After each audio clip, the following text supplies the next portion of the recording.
नमस्कार। मुद्दे की बात में आप सभी का स्वागत है। मैं हूं आपके साथ गरिमा वाजपेयी। आज बात करेंगे कैबिनेट विस्तार, बढ़ेगी रफ्तार।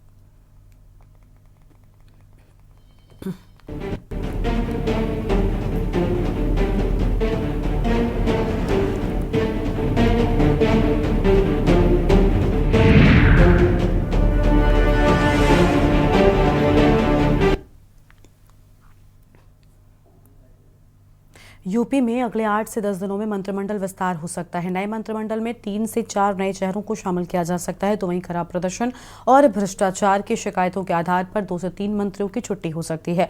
मंत्रिमंडल फेरबदल में कई मंत्रियों के विभाग भी बदले जाएंगे और 75 पार हो चुके नेताओं को आराम दिया जाएगा। भाजपा के शीर्ष नेतृत्व ने राज्य स्तर से फीडबैक लेने के बाद अपना होमवर्क पूरा कर लिया है। मंत्रिमंडल में पश्चिमी यूपी की हिस्सेदारी बढ़ेगी। मंत्रिमंडल में नए चेहरों को मौका देने का उद्देश्य कार्यकर्ताओं को 2027 के विधानसभा चुनाव के लिए संदेश देना भी है कि पार्टी के निष्ठावान कार्यकर्ताओं की अनदेखी नहीं होने दी जाएगी। अभी हाल ही में संपन्न हुए विधानसभा उपचुनाव में भाजपा ने प्रतिष्ठित मलकीपुर सीट सहित 10 में से 8 सीटों पर जीत दर्ज की थी। भाजपा का अगला प्रदेश अध्यक्ष ब्राह्मण समाज से हो सकता है, जिसकी घोषणा पार्टी के राष्ट्रीय अध्यक्ष की घोषणा से पहले हो सकती है। बता दें कि पहले भी इस तरह के अनुमान लगाए जा रहे थे कि दिल्ली विधानसभा चुनाव के बाद भाजपा के नए अध्यक्ष की घोषणा हो सकती है। दिल्ली में भाजपा ने 27 साल बाद वापसी की है। अब सबकी नजरें भाजपा के नए राष्ट्रीय अध्यक्ष पर हैं, तो वहीं यूपी प्रदेश अध्यक्ष का नाम भी चौंका सकता है। भाजपा के जिला अध्यक्षों की सूची भी जल्द ही जारी की जाएगी। प्रदेश अध्यक्ष भूपेंद्र चौधरी इस परिस्थिति स्पष्ट कर चुके हैं। उन्होंने कहा कि दिल्ली विधानसभा चुनाव और महाकुंभ के आयोजन की वजह से प्रक्रिया कुछ धीमी हुई। जिला अध्यक्षों की सूची जारी होने में अभी कोई भी पेच नहीं है। उन्होंने कहा कि बहुत जल्द ही जिला अध्यक्षों की सूची जारी कर दी जाएगी और कहा कि सूची जारी होने में जो भी बिंदु सामने आए थे सभी का निस्तारण हो गया है। भाजपा का संगठन सर्वव्यापी और सर्वस्पर्शी है। समाज के सभी वर्गों में हमारा प्रतिनिधित्व है। उन्होंने कहा कि हमारा भी एक ऐसा संगठन है जिसमें महिलाओं और अनुसूचित जाति समेत सभी वर्गों के लिए काम करने के समान अवसर दिए गए हैं और आगे भी इसका ख्याल रखा जाएगा। आज इसी पर हम करेंगे चर्चा। खास मेहमान हमारे साथ में होने वाले हैं संदीप मिश्रा, हमारे साथ में हमारे संवाददाता लखनऊ से जुड़े हुए हैं। कुछ और मेहमान भी जुड़ेंगे, उनके साथ में हम चर्चा को आगे बढ़ाएंगे। सबसे पहले संदीप का रुख कर लेते हैं। संदीप, कुछ की छुट्टी और कुछ को मंत्री पद मिलने वाला है। अब काम के हिसाब से इनाम का मौका आ गया है, लेकिन सबसे अहम जो अध्यक्ष का नाम है वो बताया जा रहा है बीजेपी की ओर से चौंका सकता है। क्या लग रहा है, क्योंकि बीजेपी की ओर से कभी भी कोई स्पष्ट नाम पहले नहीं सामने आता, चाहे मुख्यमंत्री का हो, अध्यक्ष का हो। हम हर बार देखते हैं बीजेपी का एक ये नया पैटर्न हो चुका है। तो क्या कुछ ऐसा है उत्तर प्रदेश में भी देखने को मिलने वाला है?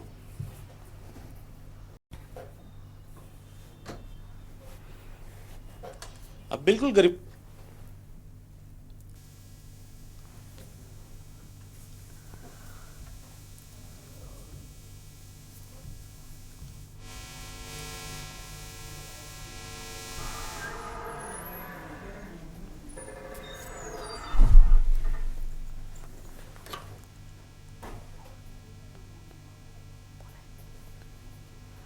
बात करते हैं तो उत्तर प्रदेश में जिस तरीके से काफी लंबे समय से चला आ रहा है कि मंत्रिमंडल में विस्तार होगा, लेकिन फिर उसके बाद से जो है कुछ चीजों में बदलाव किया गया। और जैसे आपने देखा कि अभी हाल ही में उपचुनाव थे, उन उपचुनाव को लेकर के चर्चाएं की गई। फिर उपचुनाव में जो है ये देखा गया कि उपचुनाव होने के बाद से मंत्रिमंडल में विस्तार किया जाएगा, लेकिन फिर उसके बाद से उस वहां पर बदलाव देखने को मिला, यानी कहा जा सकता है कि नहीं हो पाया। लेकिन अब ये चर्चाएं लगभग तेज हो चुकी हैं। मंत्रिमंडल विस्तार के लिए जिन लोगों का जो फीडबैक मिला है वो फीडबैक अगर गलत है तो निश्चित तौर पे उनको जो है वहां से जो है विभाग को हटा करके किसी और नए मंत्री को जो है इसका कार्यभार दिया जाएगा। तो ये माना जा रहा है कि लगभग 3-4 मंत्री ऐसे हैं जिनकी लगातार शिकायतें जो है वो मिली हैं। यही नहीं, जिन विभागों की शिकायतें सबसे ज़्यादा आ रही हैं ऐसे मंत्रिमंडल में विस्तार करने की संभावना बताई जा रही है। इसके साथ ही साथ 2-3 मंत्री ऐसे हैं जिनको जो है इस मंत्रिमंडल में विस्तार में जगह मिलने वाली है, क्योंकि कहीं ना कहीं उत्तर प्रदेश के प्रदेश अध्यक्ष है भूपेंद्र चौधरी, उनका पद जब खाली होगा तो उन्हें भी मंत्रिमंडल में कहीं ना कहीं उत्तर प्रदेश की योगी सरकार जो है डालती हुई नजर आएगी। एक नाम तो ये सामने निकल के आता, दूसरे कई ऐसे मंत्री हैं जिन पर जो है इस बार बदलाव किए जा सकते हैं, जिनकी कार्यशैली पर प्रश्न चिन्ह खड़े हुए हैं, जिनके विभागों पर प्रश्न चिन्ह खड़े हुए हैं, उनमें बदलाव करने की संभावना जो है वो तेज हो चुकी है। दूसरी महत्वपूर्ण बात है कि प्रदेश अध्यक्ष का चयन होना है उत्तर प्रदेश में। उत्तर प्रदेश के प्रदेश अध्यक्ष के चयन को लेकर के चर्चाएं काफी लंबे समय से चली आ रही हैं, और उसी कड़ी की अगर बात करते हैं तो इस बार यह भी माना जा रहा है कि हो सकता है कि आने वाले 2027 के चुनाव को देखते हुए भारतीय जनता पार्टी नई रणनीति के साथ में इस बार उतरती हुई नजर आए, तो कहीं ना कहीं ब्राह्मण चेहरे पर भी एक बार दांव खेल सकती है। दूसरी महत्वपूर्ण बात यह है कि पश्चिमी उत्तर प्रदेश को साधने का भारतीय जनता पार्टी पूरा प्रयास करेगी कि पश्चिमी उत्तर प्रदेश में किस तरीके से हम सीटें को इजाफा कर सकें, सीटें आगे बढ़ा सकें, क्योंकि 27 के चुनाव को लेकर के जो तैयारियां भारतीय जनता पार्टी कर रही है तो वो निश्चित तौर पे करते हुए नजर आ रही है। ऐसे में उत्तर प्रदेश का प्रदेश अध्यक्ष चयन करना यह भी एक बड़ी बात हो चुकी है और इस पे भी जल्दी मोहर लगने वाली है। दूसरी महत्वपूर्ण, क्योंकि राष्ट्रीय अध्यक्ष का चयन होना है तो इससे पहले जो है प्रदेश अध्यक्ष का चयन काफी महत्वपूर्ण होता है, उस पे चर्चाएं हो जाएंगी। तो निश्चित तौर पे यह भी माना जा रहा है कि एक वो भी प्रदेश अध्यक्ष का जो चयन होना है उस पर भी बहुत जल्द मोहर लगने वाली है। दूसरी महत्वपूर्ण बात यह है कि कैबिनेट में जो मंत्री हैं इनके बदलाव करने की तैयारियां जो है वो तेज हो चुकी हैं, यानी कि जो मंत्रियों के विभाग की शिकायतें सबसे ज़्यादा आई हैं, सबसे ज़्यादा शिकायतें मिलती नजर आई हैं, उनके विभाग में बदलाव जो है करने की योजना जो है वो उत्तर प्रदेश की योगी सरकार बनाती हुई नजर आ रही है। 2-3 मंत्रियों को नए कार्यकाल के साथ में उन्हें जोड़ने का भी प्रावधान लाया जा सकता है। तो ये इन चर्चाओं के साथ में अगर बात करते हैं तो निश्चित तौर पर आने वाले कुछ ही दिनों में, यानी कि अब महाकुंभ की जो वो चल रहा था वो खत्म हो चुका है, दूसरा बजट सत्र भी 5 तारीख को समाप्त हो जाएगा, तो अब उत्तर प्रदेश में सिर्फ ये मंत्रिमंडल एक विस्तार बचता है, तो इस पर जो है भारतीय जनता पार्टी सबसे ज्यादा फोकस करती हुई नजर आएगी। बिल्कुल, यानी सबसे ज़्यादा इंतज़ार अब उसी चेहरे पर जो जल्द ही सामने आ जाएगा, लेकिन महाकुंभ के चलते धीमी रफ्तार की बात स्वीकार की गई है। ये तो अध्यक्ष को लेकर बात हो गई। संदीप, कई मंत्रियों के विभाग बदले जाएंगे, ये किस उस पर होने वाला है, और इसी के चलते खलबली भी मंत्रियों में मची हुई है, क्योंकि जिनकी कार्यशैली ठीक नहीं रही, जिन विभागों से शिकायतें ज़्यादा आई हैं, ऐसा माना जा रहा है कि उस पर ज़्यादा सख्त एक्शन हो सकता है।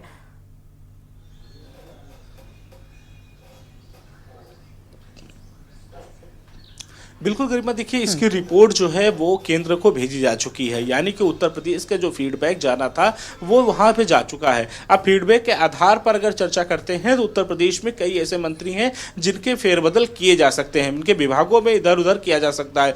दूसरे कुछ नए चेहरों को भी आना है तो वो उन पर भी जो है उत्तर प्रदेश की योगी सरकार मोहर लगाने वाली है। तो ये एक माना जा रहा है कि जिस तरीके से कुछ लोगों के पास 2-2 विभाग हैं, कुछ के पास 3-3 विभाग हैं, कहीं विभागों में लगातार शिकायतें आ रही हैं। अगर हम शिकायतों की चर्चा कर लेते हैं तो सबसे ज्यादा शिकायतें आज की डेट में स्वास्थ्य विभाग में सबसे निकल करके आती हैं, दूसरी ऊर्जा विभाग में सबसे ज्यादा शिकायतें देखने को मिलती हैं, तीसरी समाज कल्याण की शिकायतें सबसे ज्यादा देखने को मिलती हैं। तो ये ऐसे महत्वपूर्ण कुछ विभाग हैं जिनकी शिकायत जो है वो लगातार आती हुई नजर आ रही है। तो हो सकता है कि इनके क्षेत्र में बदलाव किए जाएं, या फिर यह कहा जा सकता है कि यहाँ पर इनकी जगह पे किसी और को लाया जाए, तो ये भी एक माना जा रहा है। दूसरा अगर बात करते हैं कि पीडब्ल्यूडी खाली है, पीडब्ल्यूडी अभी सीएम योगी आदित्यनाथ के पास में है, क्योंकि जब जितिन प्रसाद यहाँ पे मंत्री हुआ करते थे तो उसके बाद वो सांसद हो गए पीलीभीत से, तो अब ये विभाग भी खाली है। तो कुछ और ऐसे चीजें विभाग हैं जो जहां पर जो योगी आदित्यनाथ के पास में है, तो वो भी उन चेहरों को दिए जाएंगे जो नए चेहरों को जोड़ा जाएगा। तो ऐसे में ये माना जा रहा है कि लगातार जहां पर शिकायतें अधिक मिल रही है, जिनकी कार्यशैली पर प्रश्न चिन्ह खड़े हो रहे हैं, तो उनके कार्यों में बदलाव देखने को मिल सकता है। जल्द ही उत्तर प्रदेश की योगी सरकार ऐसे निर्णय लेने के लिए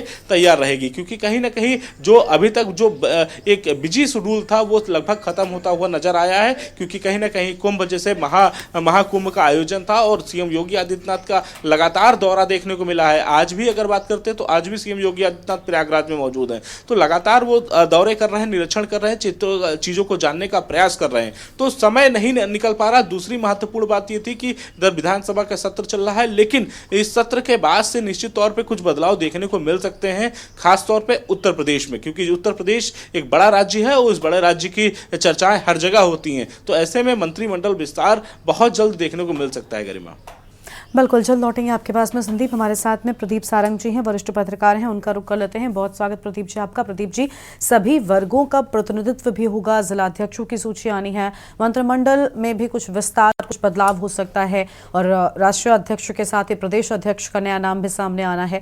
सबसे बड़ी बात इस बार कहा जा रहा है कि ब्राह्मण चेहरा हो सकता है प्रदेश अध्यक्ष। क्या कहना चाहेंगे आप? सभी वर्गों को साधने की कोशिश रहेगी क्या भारतीय जनता पार्टी की? जी गरिमा जी, ये निश्चित रूप से जब भी किसी को एक गारंटी हो जाती है कि अब वो अमर हो गया तो मनमानी शुरू हो जाती है। ये जरूरी है कि मंत्रिमंडल में जिनकी परफॉर्मेंस ठीक नहीं है वे हटाए जाए और नए चेहरे जो ऊर्जावान हैं, जिनकी अच्छी छवि है, जिनमें काम करने का जज्बा, उन्हें मौका मिले। ये लोकतंत्र की सही तस्वीर है। अब सवाल यह है कि इसमें किन्हें अवसर मिलेगा और किन्हें हटाया जाएगा। 3 कारण मुझे समझ में आते हैं। एक तो गुड गवर्नेंस का मामला हो सकता है, दूसरा राजनीतिक समीकरण बैठाने का भी मामला हो सकता है, और तीसरा सामाजिक स्तर पर जो इमेज बन रही है विभागों की, उसका मामला हो सकता है। अब इसमें तमाम फोर्सेस काम करती हैं बाहरी। इसको यद्यपि सत्ता में बैठे लोग स्वीकार नहीं करेंगे, लेकिन यह सच है कि चुनाव को देखते हुए जातीय समीकरण साधने की जरूरत होती है। जो तमाम सहयोगी दल हैं उनके बीच में भी कुछ आवाजें उठती हैं, उनमें से भी कुछ को संतुष्ट करना होता है। तो इस तरह से, लेकिन ये विस्तार है अच्छा। मैं इसे कहता हूं, ये आने वाले समय के लिए, प्रदेश की जनता के लिए, जो तमाम भ्रष्टाचार संबंधी शिकायतें आ रही उनके लिए एक अच्छा अवसर है कि इस मंत्रिमंडल विस्तार के जरिए एक गुड गवर्नेंस, साफ इमेज अपनी बनाने की और तमाम समीकरण साधने का एक मौका है। और इसे मौका को गंवाए बिना आने वाले चुनाव को भी इसमें लक्षित किया जाना है। ये मेरा कहना है गरिमा जी। ठीक है, संदीप के पास लौटते हैं। संदीप, ब्राह्मण चेहरा ये अपने आप में बहुत कुछ कह रहा है। क्या अब तक कोई नाम सामने आ रहे हैं जिन पर चर्चा तेज है, जो रेस में आगे चल रहे हैं?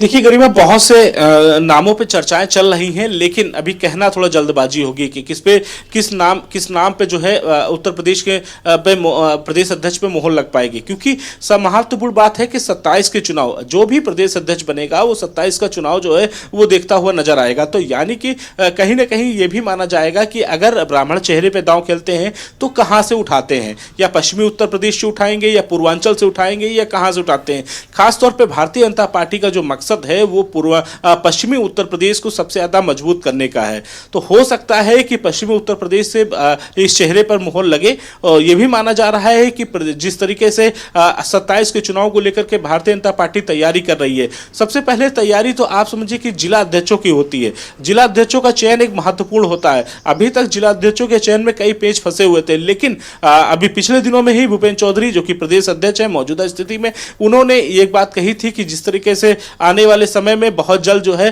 जिला अध्यक्षों की सूची जो है वो जारी कर दी जाएगी। अब दूसरी महत्वपूर्ण बात होती है कि जिस तरीके से अगर हम चर्चाएं कर रहे हैं तो अब प्रदेश अध्यक्ष की, तो उस प्रदेश अध्यक्ष के चयन को लेकर के काफी लंबे समय से ये चयन प्रक्रिया शुरू चल रही है, लेकिन अभी तक मोहर नहीं लग पा रही है। इसकी साफ वजह है कि पूरी तरीके से चयन हो नहीं पा रहा है, क्योंकि कहीं ना कहीं यह माना जा रहा है कि या तो पश्चिमी उत्तर प्रदेश से उस चेहरे को लेकर के आएंगे या फिर पूर्वांचल से चेहरे को उठाएंगे, क्योंकि कहीं ना कहीं इस गढ़ को भारतीय जनता पार्टी मजबूत करना चाहती है। तो मजबूती जब भी आएगी जब वहां से किसी ब्राह्मण चेहरे को उठा करके लाएंगे। और 27 के चुनाव को देखते हुए जहां एक तरफ देखा गया है कि अभी लोकसभा के चुनाव में देखा कि किस तरीके से कांग्रेस और समाजवादी पार्टी ने मिलकर के उत्तर प्रदेश में चुनाव लड़ा और ठीक ठाक सीटें जो है निकालती दोनों पार्टी नजर आई। तो यह भी डर भारतीय जनता पार्टी को सता रहा है कहीं ना कहीं। दूसरी तरफ 27 के चुनाव को लेकर के भारतीय जनता पार्टी एक नई रणनीतियों के साथ में उतरेगी और 27 के चुनाव को लेकर के जहां और पार्टी अभी तक जो है मौन बैठी हुई है, लेकिन भारतीय जनता पार्टी अपनी तैयारियां करनी शुरू कर चुकी है। भारतीय जनता पार्टी इन तैयारियों को लेकर के पहले से ही चर्चा चल रही थी, क्योंकि आरएसएस की लगातार जो बैठक हुई थी उसमें भी शामिल हुए थे सीएम योगी आदित्यनाथ। फिर उसके बाद से वहां पे भी चर्चाएं हुई थी कि कैसे मजबूती मिलते हैं। उत्तर प्रदेश के अभी हाल ही में हुए 10 उपचुनाव की अगर चर्चा कर लें तो वहां पर भारतीय जनता पार्टी को 7 सीटों में जो है जीत मिली थी। कहीं ना कहीं कई अपने मंत्रियों को वहां पर लगा करके और सही संगठन को खड़ा करके वहां पर एक भारतीय जनता पार्टी ने एक बड़ी जीत हासिल की थी। अब दूसरी महत्वपूर्ण बात है कि प्रदेश अध्यक्ष का जब चयन होना है तो उस पर चर्चाएं जो है वो तेज हो चुकी हैं। भारतीय जनता पार्टी चाहती है कि जहां पर हमारी कमजोर है, जहां पर हमारी कड़ी कमजोर है, वहां पर हम जो है उसको मजबूत करने का प्रयास करें। और इसी कड़ी को लेकर भारतीय जनता पार्टी ये ब्राह्मण वर्ग पे जो है इस बार जो है दांव खेलने के लिए प्रयास कर रही है। उत्तर प्रदेश के 27 के चुनाव को लेकर के जो तैयारियां पहले से भारतीय जनता पार्टी करनी शुरू कर दी है, तो वो दूसरे दलों की अगर हम बात करते हैं तो उन्होंने अभी तक सोचा भी नहीं होगा। लेकिन भारतीय जनता पार्टी आने वाले समय में 27 की तैयारियों को लेकर के पूरी तरीके से तैयार होती हुई नजर आ रही है।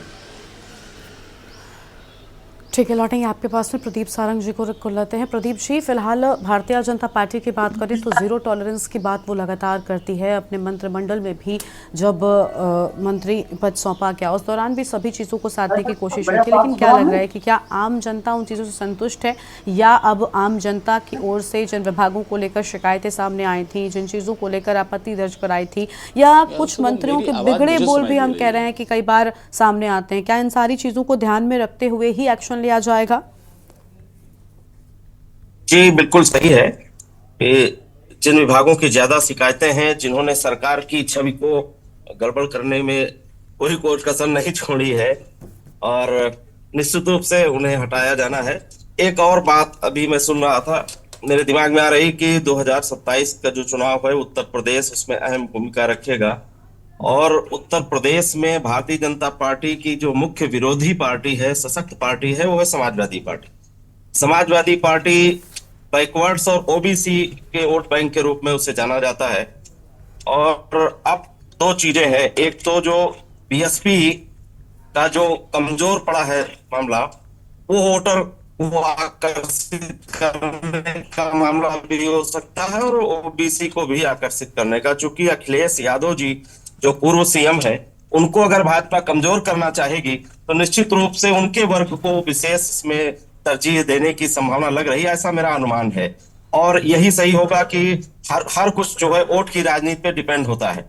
वोट की राजनीति में यदि अखिलेश को कमजोर कर ले गए इस मंत्रिमंडल विस्तार में, तो निश्चित रूप से भाजपा के लिए प्लस होगा, और ये गणित लगाई ही जानी चाहिए, ऐसा मेरा मानना है गरिमा जी।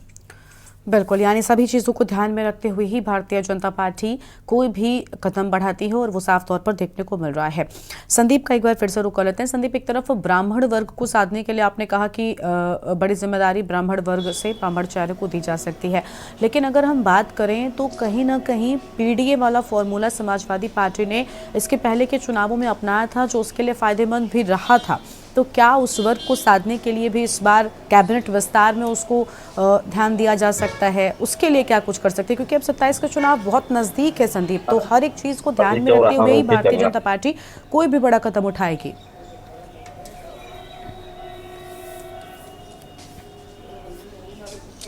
देखिए गरिमा, उत्तर प्रदेश में की अगर हम बात करते हैं तो जातीय समीकरण काफी महत्वपूर्ण माना जाता है। उत्तर प्रदेश में खासतौर पे जातीय समीकरण को लेकर के सभी पार्टियां जो है चलती हुई नजर आती हैं। एक तरफ दूसरी तरफ देखा गया है अखिलेश यादव पीडीए को लेकर के चलते हुए नजर आ रहे हैं, पीडीए पे लगातार रथ चला रहे हैं, लगातार यात्राएं कर रहे हैं, चर्चाएं करते हुए नजर आ रहे हैं। दूसरी तरफ भारतीय जनता पार्टी की अगर हम चर्चा करते हैं तो भारतीय जनता पार्टी भी उन वर्गों को साधने का प्रयास जो है करती हुई नजर आ रही है। और 27 के चुनाव को लेकर के जो भारतीय जनता पार्टी की तैयारियां करनी है, उसको लेकर के भारतीय जनता पार्टी ने रणनीति बनानी अब से ही शुरू कर दी है। तो ये माना जा रहा है कि जातीय समीकरण पे विशेष तौर पे भारतीय जनता पार्टी जो है ध्यान देती हुई नजर आ रही है। जो वर्ग कभी भारतीय जनता पार्टी से दूर रहता है, उनसे उनकी तरफ भारतीय जनता पार्टी अपने आप को आकर्षित करना चाहेगी साफ तौर पे। और भारतीय जनता पार्टी का जो एक हिंदुत्व का जो एक संकल्प लेके चलती है भारतीय जनता पार्टी, और उसको लेकर आगे बढ़ाने का काम करेगी। तो कहीं ना कहीं एक तरफ अगर ब्राह्मण वर्ग की अगर बात ले दूसरी तरफ क्षत्रिय वर्ग की अगर हम बात करते हैं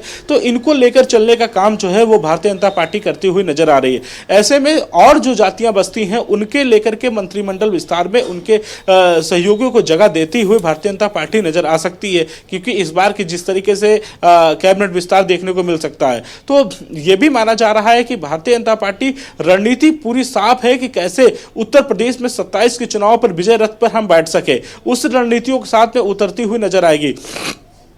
अभी जिला अध्यक्षों की अगर हम बात करते हैं तो जिला अध्यक्षों में भी यही रणनीति के तहत जो है जिला अध्यक्षों की सूची जब जारी होगी तो आप देखिएगा कि इसी सूची के अंतर्गत जातीय समीकरण को देखते हुए भारतीय जनता पार्टी ऐसे लोगों को जमीन पर उतारती हुई नजर आएगी जहां पर उनका वोट बैंक मजबूत हो सके। अपना वोट बैंक पाने के लिए भारतीय जनता पार्टी उस रणनीति पर काम करती हुई नजर आ रही है। दूसरी महत्वपूर्ण बात यह है कि जब प्रदेश अध्यक्ष का चेहरा होगा वो किस हिसाब से होगा, उसको देखते हुए तैयारी साफ है कि 27 के चुनाव को लेकर के किस तरीके से रणनीति बनानी है, कैसे आगे बढ़ना है और क्या संकल्प पत्रों के साथ उतरना है, तो उस पर चर्चाएं करते हुए भारतीय जनता पार्टी ये पूरे विचार विमर्श के साथ में इस बार जो है चेहरों पर दांव खेलती हुई नजर आएगी। फिर चाहे हम प्रदेश अध्यक्ष की बात कर लें या फिर हम मंत्रिमंडल विस्तार की बात कर लें, मंत्रिमंडल विस्तार में भी चर्चाएं तेज हो चुकी हैं। कुछ लोगों का बदलाव किए जाएंगे, कुछ लोगों के जो फीडबैक मिल रहे हैं वो फीडबैक अच्छे नहीं मिल रहे हैं। आप समझिए कि पीडब्ल्यूडी का अगर हम बात करते हैं तो पीडब्ल्यूडी ने पिछला सत्र भी अपना बजट सत्र पैसा नहीं खर्च कर पाया था, और इस बार की अगर बात करें तो इस बार बजट खर्च जो मिला है उसको कैसे काम करेगा। तो सबसे महत्वपूर्ण बात, इतना बड़ा विभाग है, इतना बड़ा बजट है आपके पास में, लेकिन इस बजट को भी आप नहीं खर्च कर पा रहे हैं, तो ये भी सवालिया निशान खड़े होते नजर आ रहे हैं, जो आपको आखिर में आते आते आपको सिलेंडर करना पड़ जा रहा है। दूसरी महत्वपूर्ण सिंचाई विभाग की बात कर ले, यहां भी भारी भरकम बजट जो है वो मिलता है, लेकिन खर्च नहीं कर पाया जाता, आखिरकार आपको सिलेंडर करना पड़ता है। तो इन विभागों की जो छवि है वो कहीं ना कहीं जो है बहुत कुछ कहती हुई नजर आती है उत्तर प्रदेश में खासतौर पे। तो इस पे भी दांव जो है भारतीय जनता पार्टी खेल सकती है, कुछ ऐसे चेहरों को मौका दे सकती है जिनकी साफ अच्छी छवि है, जिनकी साफ सुथरी छवि है, उन देखना बहुत अहम होगा संदीप, और किन चेहरों को मौका दिया जाता है, किस तरीके से समीकरणों के साधने में सफलता हासिल कर पाती है भारतीय जनता पार्टी, देखना बहुत अहम होगा। शुक्रिया संदीप आपका हमारे साथ जुड़ने के लिए और अहम जानकारी के लिए। तो सभी वर्गों का प्रतिनिधित्व होगा, कैबिनेट विस्तार होगा, जिससे कामकाज की रफ्तार भी बढ़ेगी। सभी मेहमानों का बहुत शुक्रिया हमारे साथ जुड़ने के लिए और अहम जानकारी साझा करने के लिए। कैबिनेट विस्तार से रफ्तार बढ़ेगी, देखना अहम होगा। इस कार्यक्रम में इतना ही। आप देखते हुए के न्यूज़ इंडिया। नमस्कार।